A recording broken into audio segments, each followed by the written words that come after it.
What's the deal with Islam?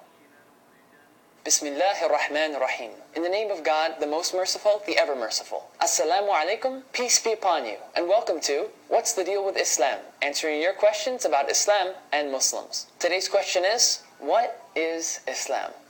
Since this is obviously a pretty huge question which could potentially include this entire series, this video will attempt to explain Islam on its most basic and fundamental level. While most religions are named after a person or a group of people, the word Islam actually describes the spiritual state of the believer. Islam means submission and surrender to the will of God. And a Muslim is a person who strives to live in a state of Islam, to live in a way that is pleasing to God and in tune with His will. By its very nature, Islam cannot be a part-time religion, something we do once a week or only on holidays. Islam is 24 hours a day, 7 days a week, and 365 days a year. It influences everything we do, every choice we make, the way we interact with others, even the way we understand and appreciate the world around us. Exceeding the confines of just a religion, Islam is seen as a complete way of life, or deen in Arabic.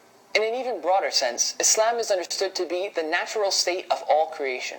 While we as humans have the free will to voluntarily choose Islam, nearly everything that exists is already in a state of submission to God. The planets follow their orbits. The sun rises and sets each day. The wind blows, rain falls, plants grow, animals act on their instincts. Even our own bodies perform complex tasks without any conscious direction of our own, all in accordance with the natural laws of God, all in fulfillment of the purpose of their creation. And this too can be called Islam.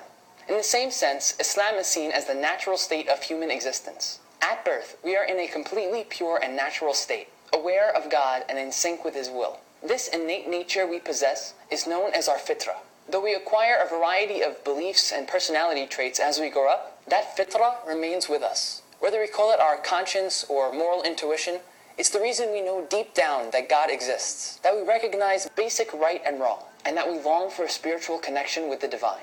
For this reason, those who embrace Islam often refer to themselves not as converts, but as reverts, because they feel they are returning to the natural state in which they were born, recognizing and embracing their fitrah, making the conscious choice to submit their will to the will of their Creator. Now you might be asking yourself, if Islam is submission to God's will, how can I know that I'm living my life the way God wants me to live? To find out, subscribe to the channel and stay tuned to this series to catch all the newest episodes, especially the episode on prophets. Thanks for watching, and until next time, peace be upon you.